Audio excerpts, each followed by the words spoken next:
வணக்கம் ஃப்ரெண்ட்ஸ், நம்ம online suture YouTube சேனலுக்கு உங்களை அன்போடு வரவேற்கிறேன்.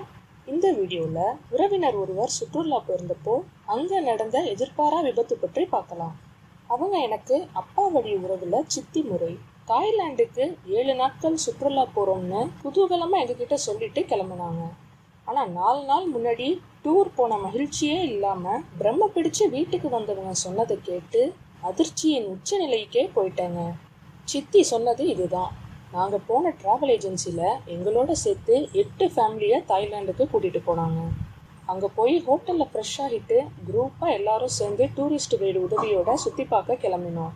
புகழ்பெற்ற கோயில்கள், பூங்கா, அப்புறம் பீச்சுக்கு போகிறதா இருந்துச்சு. மற்ற இடங்களை சுற்றி பார்த்துட்டு பீச்சுக்கு போக சாயந்தரம் 6 மணி ஆகிடுச்சு.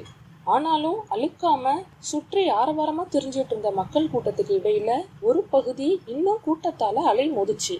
அங்கே என்னன்னு கேட்டப்போ கடலுக்குள்ள ஆழமாக போய் நீந்தி விளையாடுற ஸ்கூபா டைவிங் போகிற இடம்னு சொன்னாங்க. அப்போ எங்களோட வந்த குடும்பங்கள்ல ஒரு நடுத்தர வயது ஆளு ஸ்கூபா டைவிங்க்கு யாரெல்லாம் வரீங்கன்னு ஆர்வமாக கேட்டாரு. அப்போவே லேசாக இருட்டிடுச்சு. தண்ணிக்குள்ளையா, என்னால் முடியாதுப்பான்னு லேடிஸ், சின்ன பிள்ளைங்கன்னு நாங்கள்லாம் ஒதுங்கிட்டோம். 2 டீனேஜ் பசங்க மட்டும் போக ஆசைப்பட்டும் பெற்றோர் கண்டிப்பால போகாமலே இருந்துட்டாங்க. ஸ்கூபா டைவிங்க்கு கூப்பிட்டவர், என்னப்பா இது, யாருமே வரமாட்டீங்க, இங்கேயும் நான் தனி காட்டு ராஜா தானான்னு ஒரு மாதிரி கேட்க நாங்கள் அவரை வித்தியாசமாக பார்த்தோம். உடனே அவரோட மனைவி, இவருக்கு இந்த விளையாட்டுனா ரொம்ப பிடிக்கும், எங்கே சுற்றி பார்க்க போனாலும் கடலுக்குள்ளே போகாமல் திரும்பவே மாட்டார், அதில் அப்படி என்னதான் இருக்கோ தெரியலன்னு அழுத்துக்கிட்டே சொன்னாங்க. உன்கிட்ட கடலில் என்ன இருக்கும்னு கேட்டால் மீன், மிஞ்சி மிஞ்சி போனால் நண்டு இருக்கும்னு தான் சொல்லுவேன். ஆனால் அது போக என்னென்ன கலரில் எப்படி எத்தனை விதமான உயிரினங்கள் கடலுக்கு அடியில் வாழுதுங்க தெரியுமா? அதெல்லாம் நேரில் பார்த்து அனுபவிச்சாதான் உனக்கு தெரியும்னு சிலாகிச்சுக்கிட்டே அவங்க கணவர் பதில் சொன்னார். பிறகு அவர் மட்டும் பணம் கட்டி ஸ்கூபா டைவிங்க்கு பயிற்சியாளரோட கடலுக்குள்ளே போனார். நாங்கள் வெளியே அவருக்காக காத்திருந்தோம். 1/2 மணி நேரம் ஆகியிருக்கும். கூட போன பயிற்சியாளர் மட்டும் வெளியே பதட்டத்தோட வர என்ன ஏதுன்னு கேட்டோம்.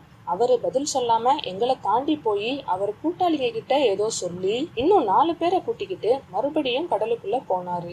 நாங்க ஒன்றும் புரியாம ஒருத்தர் மூஞ்சிய ஒருத்தர் பார்த்துக்கிட்டு நின்னோம். நேரம் ஆக ஆக எனக்கு ஏனோ உள்ளுக்குள்ள ஒரு பயம் பரவிடுச்சு. கொஞ்ச நேரத்துல நான் நினைச்ச மாதிரியே ஸ்கூபா டைவிங்க்கு ஆர்வமா விளையாட போன அந்த ஆளை 4 பேர் பேச்சு மூச்சு இல்லாம வெளியே தூக்கிட்டு வந்தாங்க. என்ன ஏதுன்னு அலறிக்கிட்டே அவரோட குடும்பம் முன்னாடி ஓட நாங்களும் அதிர்ச்சியோட அவங்க கூட போய் பார்த்தோம். அவசர உதவி மருத்துவர் ஒருவர் அங்க வந்து மூர்ச்சையாகி இருந்த அவரை செக் பண்ணிட்டு அவர் இறந்து போயிட்டதா சொன்னாங்க. அவ்வளோதான். அதை கேட்ட எங்களுக்கு மூச்சே நின்றுடும் போல இருந்துச்சு. அவர் குடும்பம் நம்ப முடியாம அவர் மேலே விழுந்து கதறி அழுக எப்படி இது ஆச்சுன்னு பயிற்சியாளர்கள் கிட்ட விசாரிச்சோம். கடல் உள்ள போனதுல இருந்தே அவரு என் கட்டுப்பாட்டுல இல்லைங்க. நான் அவர்கிட்ட சொன்ன வழிமுறைகள் எதையும் காதுலையே வாங்கல. எனக்கு எல்லாம் தெரியுங்கிற மாதிரி அவர் மனம் போன போக்குல நீந்தினாரு. அங்க நல்லா இருக்கு, இது அழகா இருக்கு, அது உள்ள இன்னும் போகலாம்னு சொன்னாரு. நான் அங்கெல்லாம் வேண்டாங்க, நிறைய புதரா மண்டி இருக்கும், ஆபத்துன்னு சொன்னேன். அவர் அதையும் மீறி அங்க போயிட்டாரு. நான் சொன்ன மாதிரியே அவரோட கால் பகுதி தரைமட்டத்துல உள்ள புதருக்கு நடுவுல மாட்டிடுச்சு. பக்கத்துல போய் நான் கவனமா அவரை விடுவிக்க முயற்சி பண்ணேன். கொஞ்சம் அவர் பொறுமையா ஒத்துழைச்சிருந்தாருன்னா மீண்டு இருக்கலாம். ஆனா அவரு இப்படி மாட்டிக்கிட்டோமே, அடுத்து என்ன ஆகுமோன்னு பயந்துட்டாரு. அந்த பதட்டத்திலேயே செயற்கை சுவாசம் இருந்தும் மூச்சு திணறி தண்ணியில மயங்கிட்டாரு. என்னால சமாளிக்க முடியல. அப்புறம் நான் இங்க வந்து ஆட்களை கூட்டிட்டு மறுபடியும் போறதுக்குள்ள இப்படி ஆகிடுச்சுன்னு வருத்தமா சொன்னாரு. நாங்க ஒன்னும் சொல்ல முடியாம அதிர்ச்சியில உறைஞ்சு போய் நின்றுட்டு இருந்தோம்.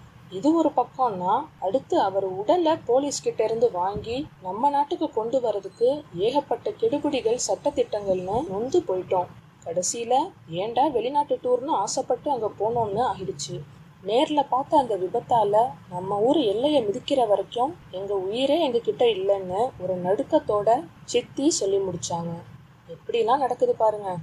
அழக ரசிக்கன்னு விளையாட்டா கடலுக்குள்ள போனவர் இப்படிங்கிறதுக்குள்ள உயிரையே தியாகம் பண்ணிட்டாரு.